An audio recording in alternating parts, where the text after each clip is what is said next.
नमस्कार, ओंकार न्यूज देख रहे हैं आप। आपके साथ मैं हूं आस्था श्रीवास्तव। रुक करते हैं खबरों का। बीजेपी अध्यक्ष सम्राट चौधरी का राजेंद्र सेतु पर जोरदार स्वागत किया गया। केंद्रीय मंत्री गिरिराज सिंह, राज्यसभा सांसद राकेश सिन्हा, विधायक समेत हजारों कार्यकर्ताओं ने गाजीबाजी के साथ प्रदेश अध्यक्ष का बेगूसराय की धरती पर स्वागत किया। इसके पूर्व पटना से बेगूसराय जाने के दौरान मोकामा में सम्राट चौधरी ने नीतीश कुमार पर जमकर हमला किया और कहा कि बिहार की सियासत में सुशासन बाबू अब अप्रासंगिक हो गए हैं। बीजेपी की कृपा से लालू की उत्पत्ति का आरोप लगाते हुए प्रदेश अध्यक्ष ने कहा कि बिहार में लालू प्रसाद सुपर सीएम बन गए हैं। उन्होंने कहा कि बीजेपी लालू प्रसाद से लड़कर 24-25 में जीत की इबादत रचेगी।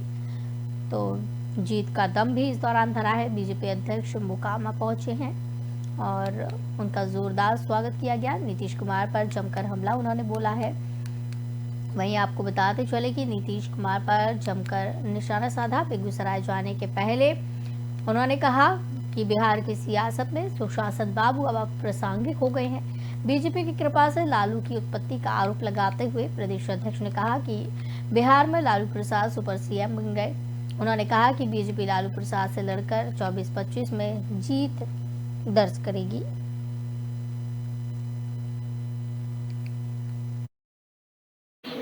लालू जी की तो उत्पत्ति ही भाजपा की कृपा से हुई।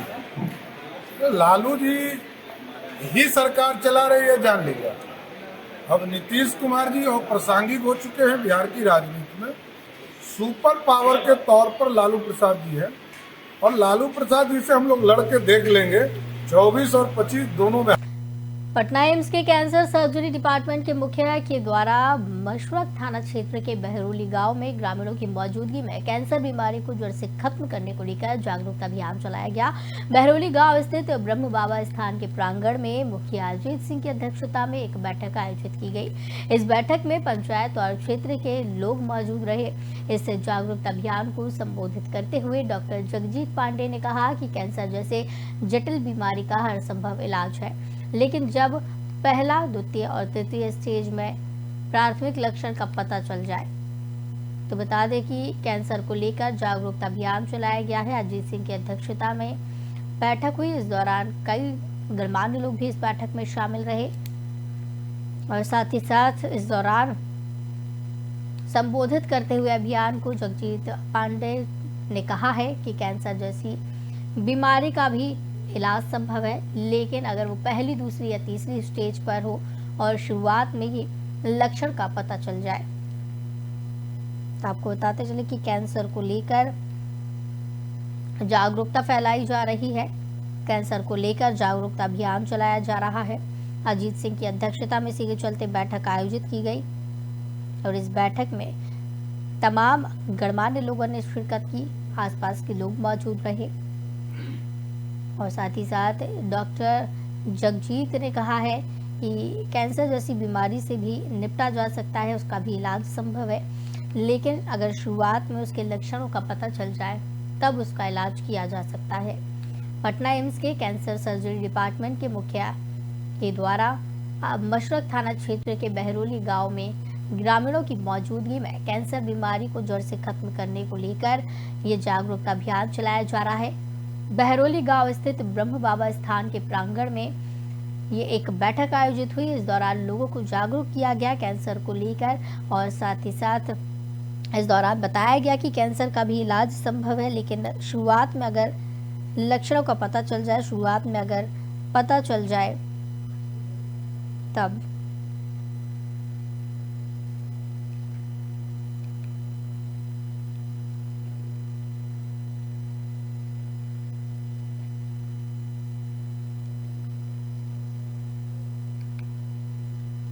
बिहार सरकार भूमिहीन परिवारों का मोबाइल ऐप के माध्यम से सर्वे कराएगी। आपको बताते चले मोबाइल ऐप पर लाभार्थी का डेटाबेस तैयार कराएगी विभाग और पूर्व के 24,000 परिवारों को प्राथमिकता के आधार पर भूमि भी दी जाएगी।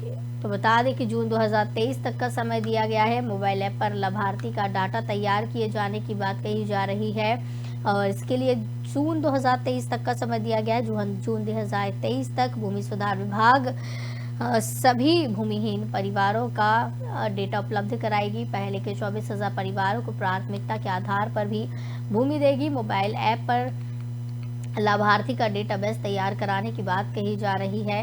परिवारों का सर्वे कराया जाएगा और ऐसे परिवारों को सर्वे कराया जाएगा जो कि भूमिहीन है। मोबाइल ऐप के माध्यम से ये सर्वे होगा। बताते चले, मोबाइल ऐप पर लाभार्थी का डेटाबेस तैयार कराया जाएगा। विभाग और पूर्व के 24,000 परिवारों को प्राथमिकता के आधार पर तैयारी की जा रही है।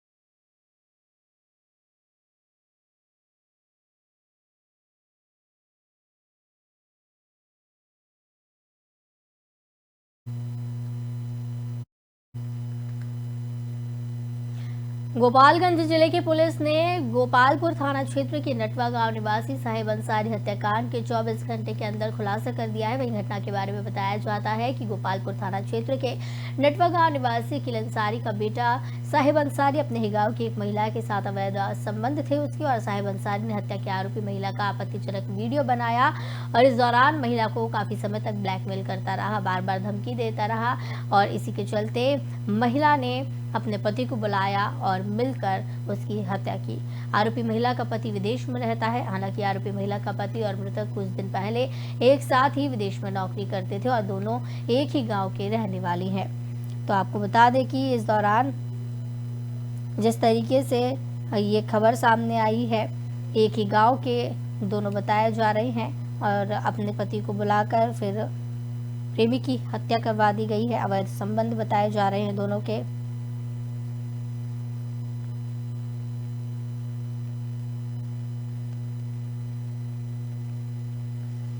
तो आपको बता दें जिस तरीके से ये मामला सामने आया है, पुलिस ने हालांकि 24 घंटे के अंदर ही इस पूरे मामले का खुलासा कर दिया है। पुलिस को एक बड़ी कामयाबी हाथ लगी है। बताया जा रहा है कि साहिब अंसारी जो मृतक है वो महिला को ब्लैकमेल करता था और साथ ही साथ इस दौरान अवैध संबंध भी महिला के साथ में थे। महिला का पति विदेश में रहकर नौकरी करता था और कुछ दिन पहले तक मृतक भी नौकरी पति के साथ में उसके कर रहा था और इसी दौरान बताया जाता है कि महिला को परेशान मृतक कर रहा था और इसी के चलते महिला ने अपने पति को बुलाया और मिलकर हत्या की। पुलिस को इस मामले की जानकारी दी गई। पुलिस ने कार्रवाई करते हुए आरोपियों को गिरफ्तार कर लिया है। गांव की महिला के साथ अवैध संबंध बताए जा रहे हैं मृतक के। इस दौरान कहा जा रहा है कि मृतक साहिब अंसारी महिला को ब्लैकमेल कर रहा था। गांव की महिला के साथ ही अवैध संबंध बताए जा रहे हैं। 24 घंटे के अंदर हत्याकांड का पुलिस ने खुलासा किया है।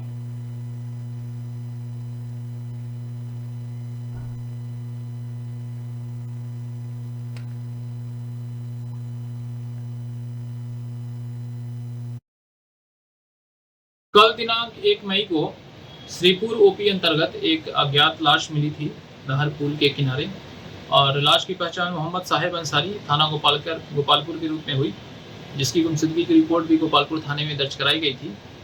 और इस मामले के उद्भेदन के लिए एक SIT का गठन किया गया SDPO हथुआ के नेतृत्व में। SIT ने अनुसंधान के क्रम में पता किया कि ये एक अवैध प्रेम प्रसंग का मामला था और इसमें इस मृतक का एक महिला के साथ अवैध प्रेम प्रसंग था और ये इसकी निजी तस्वीर भेजकर ब्लैकमेल किया करता था और इसकी निजी तस्वीर इसके पति को भी भेज दिया गया था और महिला, इसके पति और इसके देवर और महिला के पिता, ये चारों लोग मिलकर इसकी हत्या का एक सुनियोजित षड्यंत्र किया और इसको घर पर बुलाकर गला घोटकर इसकी हत्या कर दी गई और लाश को छुपाने के लिए नहर पुल के पास फेंक दिया गया। कल दिनांक 1 मई को श्रीपुर ओपी अंतर्गत एक अज्ञात लाश मिली थी नहर पुल के किनारे और लाश की पहचान मोहम्मद साहिब अंसारी थाना गोपालपुर के रूप में हुई, जिसकी गुमशुदगी की रिपोर्ट भी गोपालपुर थाने में दर्ज कराई गई थी। और इस मामले के उद्भेदन के लिए एक SIT का गठन किया गया SDPO हथुआ के नेतृत्व में। SIT ने अनुसंधान के क्रम में पता किया कि ये एक अवैध प्रेम प्रसंग का मामला था और इसमें इस मृतक का एक महिला के साथ अवैध प्रेम प्रसंग था और ये इसकी निजी तस्वीर भेजकर ब्लैकमेल किया करता था और इसकी निजी तस्वीर इसके पति को भी भेज दिया गया था। जहानाबाद सदर अस्पताल का मामला है, जहां दोपहर बाद अचानक अस्पताल में अफरा तफरी का माहौल हो गया। दरअसल एक युवती ने नवजात को बाथरूम में डालकर और फ्लैश चला दिया। इसकी जानकारी तब हुई जब एक मरीज की जान और एक अस्पताल की चौथे दर्जे की कर्मी दरवाजा बाहर से बंद देख उसे खोलकर अंदर आई। अंदर जो नजारा था बेहद ही भयावह ये तस्वीर सामने आई है। इस दौरान बताया जा रहा है कि बच्चा आधा डूबा हुआ था और इसमें फ्लैश चला दिया गया, बच्चे को बाथरूम में फेंक दिया गया। जैसे ही ये जानकारी लोगों को लगी, यहाँ पे अफरा तफरी का माहौल हो गया, लोगों की भीड़ जुट गई है और इस दौरान ममता को शर्मसार कर देने वाली ये तस्वीर देखने को मिली है। बेहद ही शर्मनाक तस्वीर ये सामने आई है। लोगों की भीड़ यहाँ जुट गई जैसे ही इस मामले की जानकारी लगी और ममता को शर्मसार कर देने वाली ये तस्वीर बेहद ही भयावह है। नवजात को बाथरूम में डालकर फ्लैश चला दिया गया और नवजात को मारने की यहाँ पर कोशिश की गई। लोगों की भीड़ इस दौरान यहाँ पर देखने को मिली है। बताया जा रहा है जहानाबाद सदर अस्पताल का ये पूरा मामला है और अचानक यहाँ पर अफरा तफरी का माहौल हो गया जैसे ही ये सूचना बाहर आई।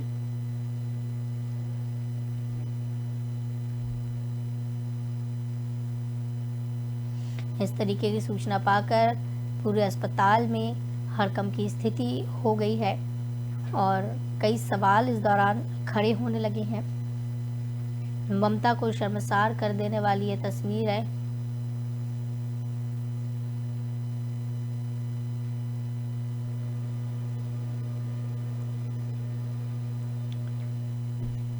तो आपको बताते चले कि लोगों की भीड़ यहाँ पर जुट गई है।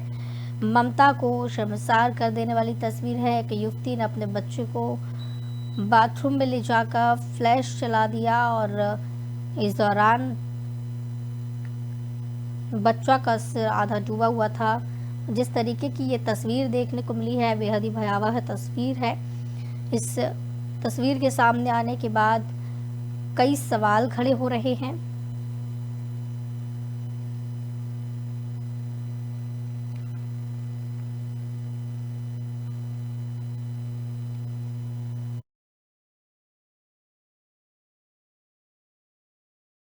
पर पे हमारे साथ इमाम हमारे संवाददाता मुजफ्फरपुर से जुड़े हुए हैं, जहानाबाद से हमारे साथ माफ कीजिएगा जुड़े हुए हमारे संवाददाता। इमाम, जिस तरीके से ये तस्वीर सामने आई है, ममता को शर्मसार कर देने वाली तस्वीर है, पूरा मामला क्या है इस पे और क्या जांच की जा रही है? देखिए, जिस तरह से ये मामला सामने आया है इसको लेकर करके कई तरह की चर्चाएं हो रही है। कई तरह के लोगों ने बात कर रहे हैं कि जिस तरह से इंसानियत का, एक मानवता का लोग शर्मसार कर देने वाली जो सामने आई है, इसको कई तरह के लोग कोस रहे हैं कि आखिर क्या वजह रही कि एक माँ को इस तरह से अपने कोख में 9 महीना पाल कर करके इस तरह को अंजाम दिया। जहाँ बच्चे को उस वक्त जो है माँ की गोद में रहना चाहिए तो वो बच्चा गोद में न रह करके लैट्रिन के फ्लश में रहा।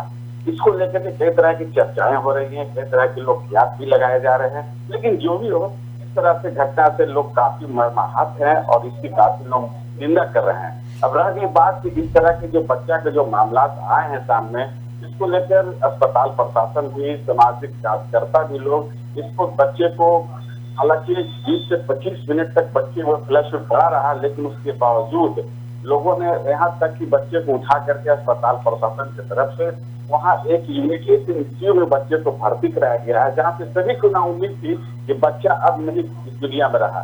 लेकिन डॉक्टरों ने भी इसका अथक प्रयास किया और नतीजा ये हुआ कि बच्चा की हार्ट बीट जो था वो वापस आने लगा और उसके बच्चे में जान आने लगी, जिसको लेकर के सारे यहाँ के जितने भी वरीय अधिकारी हैं, लोगों को सूचना दी गई। सारे पदाधिकारी, अधिकारी, DM सब लोग इसको एक्शन लिए और एक्शन लेने के साथ बच्चे को वेंटिलेटर की आवश्यकता पड़ी तो सदर अस्पताल में इसकी तो यहाँ पे अवेलेबल थी नहीं, लेकिन फिर भी पटना NMCH भेज दिया गया है। बच्चा अभी फिलहाल पटना के NMCH में भर्ती है और अभी बच्चा सकुशल ठीक है। जी बिल्कुल। और क्या बच्चे की पहचान हो पाई है? अस्पताल प्रशासन के पास उस महिला के बारे में क्या कुछ जानकारी है?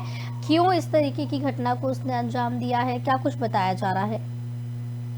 देखिए, जिस तरह से लोग बता रहे हैं, वहाँ पे प्रत्यक्षदर्शियों ने बताया कि दो महिला वहाँ पे आई, पैदल ही आई चल करके, और वहाँ पे आनन फानन में सदर अस्पताल के जो इमरजेंसी गेट के अंदर प्रवेश करती है, और वहाँ पे बगल में बाथरूम है, वो डायरेक्ट बाथरूम में प्रवेश करती है, और काफी देरी के बाद बाथरूम के अंदर रहती है। काफी देरी के बाद बाथरूम नहीं खुलता है, तो कुछ लोग वहाँ पे और भी जो लोग हैं, पेशेंट है, वो बाथरूम जाने की कोशिश करते हैं तो बंद रहता है। लेकिन फिर कुछ देरी के बाद बाथरूम खुलते ही महिला काफी तेजी से वहाँ से निकल जाती है। इसी बीच जो है एक वहाँ पे 4th क्लास के जो है स्टाफ वहाँ पे सदर अस्पताल में है, वहाँ पे वो जाती है तो वहाँ की स्थिति देखती है तो काफी भयावह स्थिति होता है। उन्होंने देखा कि फ्लश में जो है पानी भरा हुआ है और बच्चे का जो है सर नीचे है और दोनों पैर ऊपर है। इसको लेकर वो हल्ला करती है। काफी लोग वहाँ पे जुटते हैं, वहाँ पे मौजूद लोगों के द्वारा, सफाई कर्मी के द्वारा वहाँ पर बच्चे को निकाला जाता है और अस्पताल में काफी हंगामा हो जाता है। और इसको लेकर के तुरंत अस्पताल प्रशासन ने पुलिस को सूचना दी। पुलिस मौके पर पहुंच करके इस मामले को तहकीकात करना शुरू की। लेकिन मैं आपको बता दूं कि इसमें जो है अस्पताल प्रशासन भी और पुलिस के द्वारा भी वो सीसीटीवी भी खंगाली जा रही है कि कौन सी महिला थी और क्या मजबूरी थी कि इस तरह की उन्होंने हरकत किया है। लेकिन सीसीटीवी जैसा कि बताया जा रहा है कि सीसीटीवी वहाँ पे काम नहीं कर रहा था, जिसको लेकर के ये क्लियर नहीं हो चुका है कि आखिर वो महिला कौन थी और किस परिस्थिति में इस तरह को अंजाम दिया है। जी चलिए, बहुत बहुत धन्यवाद ज्यादा जानकारी के लिए, हमारे साथ जुड़ने के लिए। तो ममता को शर्मसार कर देने वाली ये तस्वीर देखने को मिली है।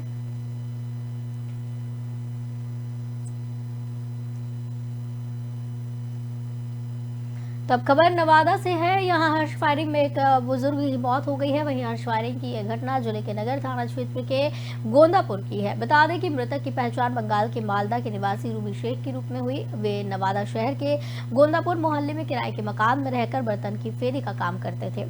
हर्ष फायरिंग में मौत की घटना से पूरे इलाके में सनसनी फैल गई। तो वहीं पुलिस शव को कब्जे में लेकर पूरे मामले की जाँच में जुटी है।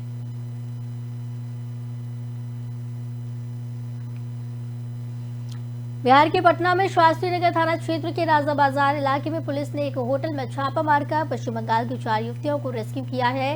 होटल के कमरे से कई आपत्तिजनक सामान बरामद हुए। दरअसल इन युवतियों को इवेंट कराने के नाम पर पटना बुलाया गया था और उसके बाद इनसे गलत काम करवाया जा रहा था। हालांकि युवतियों ने पूछताछ में पुलिस से झूठ बोला, लेकिन मौके पर बरामद की गई आपत्तिजनक चीजों से ये भांडाफोड़ हुआ। फिलहाल पुलिस पूरे मामले की जाँच कर रही है।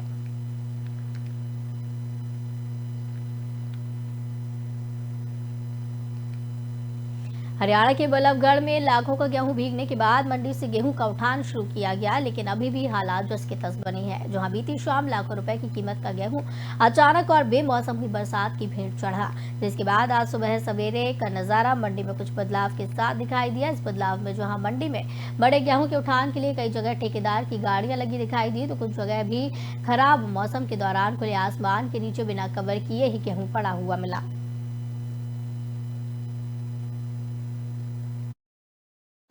देखिए, जैसे कल अचानक बारिश आ गई थी तो कुछ जो हमारा थोड़ा सा गेहूं बाहर रखा हुआ था तो वो थोड़ा भीग गया है।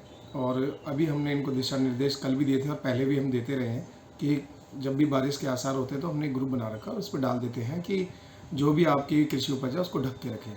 तो कल जैसे बारिश से पहले थोड़ी आंधी आई थी, हवा चली थी तेज़, उसकी वजह से जो इन्होंने अपने तिरपाल वगैरह लगा रखे थे एक आध के, तो वो उड़ गए थे। लेकिन अब फिर हमने इनसे कहा है कि अपने तिरपालों को बांध कर लगाएं। और जैसे कि अभी भी थोड़ा सा बारिश का मौसम सा बना हुआ है तो हमने अभी से ही मंडी में पूरी सूचना दे दी है और अपने कर्मचारी को भेज दिया है कि सभी की जो कृषि उपज। हरियाणा के पलवल में दहेज की मांग पूरी न होने पर ससुरालियों ने विवाहिता को फांसी लगाकर मारने का मामला सामने आया है। पति सहित ससुराली विवाहिता पर दहेज के लिए दबाव बना रहे थे। मृतका के पिता की शिकायत पर पुलिस ने पति, सास और जेठानी के खिलाफ दहेज के मामले में केस दर्ज कर लिया है। वहीं दूसरी तरफ पुलिस ने शव कब्जे में लेकर पोस्टमार्टम के बाद परिजनों को सौंप दिया है।